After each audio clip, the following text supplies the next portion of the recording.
It truly has been quite a long time since my last update in the series, and as such, I intend to make this one better than the ones that have come before it, as an apology for my lack of effort up to this point. When we last left off, we completed looking at the Final Fantasy games that were released on the Game Boy, plus their remakes, and a few games they helped to create, such as Pokemon. Now you might think that I will be covering Final Fantasy II next, and I am, though actually I'm covering Final Fantasy IV. The reason being is this is how I experienced the series, and that is what I'm trying to retell with this retrospective. Now it should actually be no mystery at this point of gaming history that there are a few numbering issues regarding the Final Fantasy series, such as Final Fantasy II in the US is actually Final Fantasy IV, and Final Fantasy III is actually Final Fantasy VI. There are good reasons for this though. Due to a lack of interest in the RPG genre, whether it be Final Fantasy or even Dragon Quest or Warrior, whichever you prefer, Nintendo of America decided not to release the actual 2 and 3 games post-localization, which is actually a crying shame because they both had huge effects on the series, but I will cover those later on. For now though, let's discuss a few items regarding the development for Final Fantasy IV. Not long after the release of Final Fantasy III in Japan, the Super Famicom was scheduled for release, and with that, Square began development on 2 Final Fantasies, 4 and 5. This is where it gets really interesting, because due to financial situations and time constraints behind the release of the Super Famicom and the subsequent end of the Famicom itself, they scrapped Final Fantasy IV. So yes, Final Fantasy IV, which was known as Final Fantasy II in the US, is nothing more than Final Fantasy V. Don't you just love how confusing the naming convention for these games can be? Now, supposedly 4's director, Hironobu Sakaguchi, has gone on record saying that at the time of the original Final Fantasy IV's cancellation, it was 80% complete, which would mean that it was approximately a month and a half away from being released if you go by the normal development times for the Famicom. Another item of note is that the game was actually much larger than the version we actually received in the end. The initial script had to be cut down to 1/4 of its original size because their planned game would not have fit onto one cartridge. They removed a dungeon at the end of the game that was later added back into a port, which we will discuss later in this video. Though, in case you are wondering if important items in the story were cut, I understand that they only removed unnecessary dialogue elements, which is a good thing because if they had removed more, then we might not have ever received such golden lines as Spoony Bard. As for the music and soundtrack, what can I actually say? It was done once again by Nobuo Uematsu, and is considered by critics as one of the best to ever be created for the Final Fantasy series. Just to give an idea of how influential this particular soundtrack is, I have heard and read that one of the tracks from the soundtrack, known as Theme of Love, has been used in Japanese schools for music classes and music theory. Now, don't take my word for it because I'm not a Japanese schoolboy, which is slightly depressing because it also means I can't hang out with Japanese schoolgirls. Though that is neither here or there. Localization, however, was a completely different story. I have already covered that the naming conventions in the US releases are completely different, which was a decision on Nintendo of America's part, because they were afraid that keeping the original titles would confuse the American audiences, and for good reason. Though Sony decided later to ignore that idea with Final Fantasy VII's release. During the localization, it was determined that our American minds couldn't actually comprehend the level of difficulty of the original, so they scaled it back a lot. Now, in their defense, this was an understandable fear, since the difficulty level of the original Final Fantasy and Dragon Quest were big factors in their limited success in the US. I could even say that this adjustment played a heavy role into the growing success of the series itself in the US. Though, of course, with any localized game at the time, there were changes made that didn't really help any way at all. But they were there because Nintendo is Nintendo, and they're going to do whatever the hell they want to do. Such as the removal of backstory regarding one of the characters, Kain, and the explanation of why the final boss wants to colonize the Earth. They also removed a bunch of Christian symbolisms by changing the names of the Holy Spell to White and the Tower of Prayer to the Tower of Wishes, and any other usage of the word prayer was changed because of the current censorship rules and regulations in America. They were put upon Nintendo. Now that I have covered the development and localization history, let's take a look at the game's different story elements, which I guess you could count as the review portion of this video.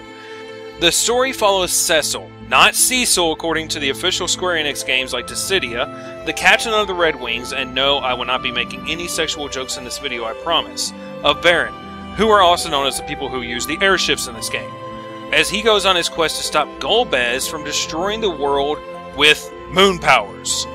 He is followed on his quest by his friends Kane the Dragoon, who just straight up kicks ass, Rosa the White Mage, who is also the first official love interest in Final Fantasy history, Rydia the dedicated summoner Black Mage, who is the only dual-class character in the game that lasts in your party for an extended amount of time, who is not only 9 years old, comes back later in the game, and she is, oh mama yeah, and that's creepy. Now, it's all because of an alternate world and video game logic, to tell you the truth, that she ends up like this. Then there's Sid the Engineer, who is the reoccurring character in the Final Fantasy series, Sid, Edward the Spoony Bard, that I mentioned earlier, Tella the Sage, which means he can use black and white magic, and then there is also Edge, the really awesome kick-ass Prince, who is also a ninja, and by far one of my favorite characters in the entire game, because he's downright coolest, because, well, he is a ninja. Palom and Purim, the twins who are black and white mages, and finally, Yang, who is a monk that is pretty much the worst monk ever in Final Fantasy history. The overall theme of the story is a battle between light and dark, with Cecil representing light and Golbez representing darkness. But Cecil was a Dark Knight in the game! Well, he does become a paladin at the end of Act 1. So, yeah, he does end up representing light and turning away from the darkness and becoming pure in and of yourself. He also ends up resetting to level 1 in the original release, which is kind of a pain in the neck. This story is one that helped bring to the table the fact that there can be deep and detailed storytelling within video games without having to hurt the gameplay. It is widely received as one of the best storylines to ever be conceived in the series, though if you want to know everything about it, including the giant flying whales and moon robots, then you will have to play it yourself or watch a Let's Play if you're that lazy. I would suggest Nintendo Capri Sun. He did a pretty good job. Now, a look back at this game and the series wouldn't be complete if I didn't mention the remakes, the effects it had on the series, and a few interesting glitches. Final Fantasy IV has quite literally the most remakes and ports out of all the Final Fantasy titles to be made, beginning with Final Fantasy IV Easy Type, which, as the name suggests, is really easy, even easier than the original port to the US market.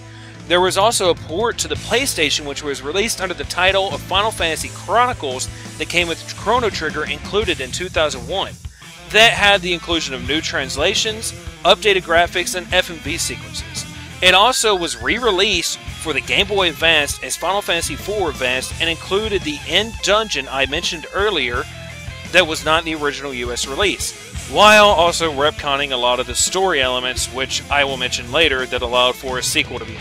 It was also remade yet again and released in 2008 as Final Fantasy IV for the Nintendo DS with much updated graphics and even more translation fixes. The original version is available on the Wii Virtual Console right now, and finally there was a new release on the PSP known as the Complete Collection that we will talk about in a moment. So if you are interested in playing this game for yourself, you are obviously spoiled for choice.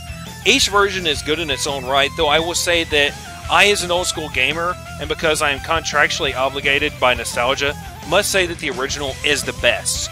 Now, because I am suggesting the original game, I'm going to give you a couple of tips and pointers and making the game a little bit easier than it already is, with a few glitches that could help you along your way.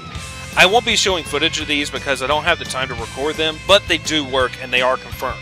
First off, Rydia is going to be one of the most useful characters in the game, and that will be because she is a summoner, and she can get a summon known as Sylph that will deal damage to your enemy and then heal your party. You can make this spell free to use, though you will still need a listed amount of HP to cast it. It will end up costing you nothing. Simply take that spell and place it in the top leftmost spot in her spell list, and BAM! Free summon. Sadly, this does not work with the more useful spells such as Bahamut, but oh well, what can you do? Then later on in the game, you will end up going to the underworld, and you will end up having to go to a place known as the Sealed Cave, which has one of the most difficult bosses that you will fight throughout the entirety of this game. He is completely skippable though by following these steps. After Rydia ends up joining your party again as an adult, you will end up defeating Golbez. And then you will end up talking to King Giot. Now, if you have Rydia cast the spell Warp, you will end up being returned to the Crystal Room where you can pick up the Darkness Crystal and leave. Then when you arrive at the Sealed Cavern later on, it will play out as if you've already obtained the crystal from this dungeon, which means that you skip the Demon Wall. Now, I can also understand that you might end up saying that, man, this is a really cool weapon that I just picked up, or this is an awesome shield, or hey, I would really like to have a lot of this particular item. There are two ways you can end up doing this. First is the duplicate weapons and shields glitch. There are a lot of different steps needed to activate this glitch in particular. First, you have to make sure there is at least one blank space in your party's inventory, and then you need to equip a weapon or a shield onto the character that you want to duplicate. And then when that character's turn comes up in battle, go into the equip command and select the blank space in your inventory and then replace it with the item that you want to duplicate. Do not exit equip mode right now. Take the item that you just put into your inventory and equip it again to that character. And then either go ahead and win the battle that you were in or just run away. Then go back into the main menu of the game and check your equipment. The character will then be holding 2 of that item. You can take the doubled item, put it into your inventory, and then re-equip it. And since the character can only hold 1 item at a time, the other one will end up being left in your inventory. Now, the only issue with this glitch is you can only activate it 1 time per battle, and only with items that you have equipped when you begin the battle. So make sure you equip the item that you're wanting to duplicate before you get into a battle.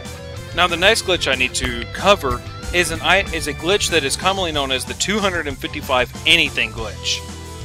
There are technically 2 versions of this glitch, but I will talk about the one that is easier to actually accomplish, and it involves Cecil being equipped with the weapon known as the Avenger. Cecil will need to be equipped with a bow and arrows, and then you need to enter into a battle. Now, one thing to take note of before entering the battle is that Cecil's right hand must be equipped with arrows, and the bow must be equipped in his left hand. This is very important. Then when you get into battle, unequip the arrows, such as in the previous glitch, and put them into a blank spot in your inventory. Then take the bow that he is equipped with and switch it with the Avenger, and then have Cecil, no one else, defeat all of the enemies. After the battle is over, go into your equip menu and you'll see a very strange symbol that looks like an A and a 2, and then take the Avenger that is equipped with the A2 and switch it with any item that you want that you can equip with that weapon. And then when you unequip it, you will have 255 of that particular weapon in your inventory at that moment.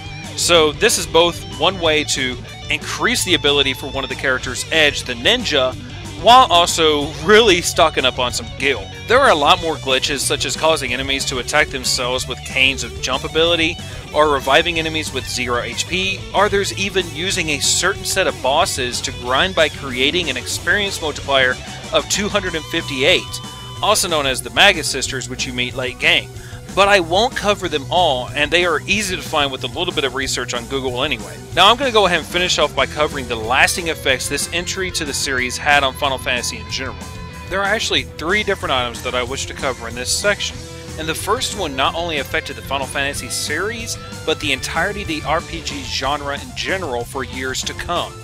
Earlier incarnations of Final Fantasy and RPGs in general had combat systems that were strictly turn-based, meaning that you would select your attacks before the actual battle phase, and then watch that phase play out as each character and enemy perform their selected actions based on an initiative stat or speed stat. You can still see this style being used for combat in games such as the Mother series or even Digital Devil Saga. Final Fantasy IV, however, was the first to have a true active time battle system, which meant that instead of selecting actions and then performing a battle phase, each character on the screen would have an active time bar, whether visible or invisible and in the background, that would fill slowly based on their speed stat. And when that bar was filled, their turn came up, and then they could attack. This meant that battles were more hectic because your opponent was able to attack you while you were selecting what to do, which made the combat seem a little bit more natural, if you will. Interestingly enough, supposedly, this whole idea was conceived by Hiroyuki Ito, who designed the combat systems for every one of the mainstream Final Fantasies when he was at a race and saw cars constantly passing each other because one was driving faster than the other, which made him realize this could be implemented into Final Fantasy IV as well. And the rest, as they say, is history. Earlier I listed a large roster of characters, which means yes, this is the first Final Fantasy that had a changing and evolving roster of party members, though you were not able to select who was in your party, and that was determined by the creators of the games themselves. This caused you to learn new strategies and characters constantly and made the story seem more alive, and gave the creators an ability to write a more, for lack of a better term, living storyline. Though the way most of the members leaving your party also created a lasting impression on the Final Fantasy series. Square realized something at this point. They realized that, hey, we could kill off main characters. So yes, anyone who thought that Aerith's death was so groundbreaking in Final Fantasy VII, it wasn't. More on that a little bit later when we get to that game in particular. Multiple characters end up dying off from either blowing themselves up to save their friends, turning themselves into stone to save their friends, or even drowning while trying to save one of their friends, which meant they had much more meaning behind their deaths than being skewered by a sword while doing absolutely nothing. Though each of these deaths was ruined in the advanced re-release, when they decided that the characters shouldn't die, but they should be alive for the last section of the game, so you can choose who is in your party at that moment. Which means that they ended up saying that Palom and Porom, who can't be brought back to life by any means in the original because they turned themselves into stone by choice, they ended up lying in the storyline, which meant they could make a sequel called After Years, which had 2 releases, one on the Wii Virtual Console, one on the PSP, and complete collection. Now, this is also another item that they removed from the original US localization. They removed the fact that the characters actually died. They didn't say they died in there because death was seen as a taboo in video games at that point when it was localized. It was there in the Japanese, but not in the US release. They were, in essence, got really big boo-boos like any Disney movie. Now, I'm going to briefly cover After Years since I mentioned it previously, and it is a sequel. It follows the story of Cecil and Rosa's son as he investigates the appearance of a second moon that is wreaking havoc on the world. It is separated into multiple chapters that jumps between different characters and different storylines until they all end up coming together in the end. Everything in this game takes place 17 years after the events of the original Final Fantasy IV, and has Palom and Porom leading the Tower of Prayers or Wishes, which is where the Revcon of the original comes into play. The difficulty has been scaled to the level of the original Japanese release for Final Fantasy IV, and was not altered for the US release, so everything is much more difficult in the After Years. They also implemented a new element to the combat system, which is known as the Moon Phase system. It is very similar to the system used in Digital Devil Saga, which was also known as a phase system, where depending on the phase of the moon, certain spells would become more powerful along with certain enemies. This added a rather interesting element to all of the battles, which was a very welcome change if you ask me. Overall, the sequel is a decent game with some serious flaws, but it is enjoyable for old school RPG fans, and anyone who doesn't really mind a challenge will enjoy themselves immensely by playing this. It is always nice to see Cecil back in action after all. I know that I've said I'm going to let you go multiple times already in this video, but I would like to really quickly discuss my own personal experience with Final Fantasy IV and why it is quite possibly one of my favorites throughout the entire series. It's not because it was the first one released on the Super Nintendo, it's not because it was one that had a lot of influences on the future games in the series, but because when I was younger and I had a Super Nintendo, it was the only Final Fantasy that I owned. I hadn't played Final Fantasy III completely until many years later, for the sole fact that my parents, being who they were, refused to buy any video games or any video game consoles. The only reason I got a Super Nintendo is because a buddy of mine sold me his after he got an N64 along with Final Fantasy II, Secret of Mana, and a Spider-Man game for $25. So I had played Final Fantasy IV I do not know how many times throughout my lifetime, because that was the only Final Fantasy game, much like I have played Secret of Mana multiple times as well. After a while of playing it, it became a game that I was literally a walking strategy guide for.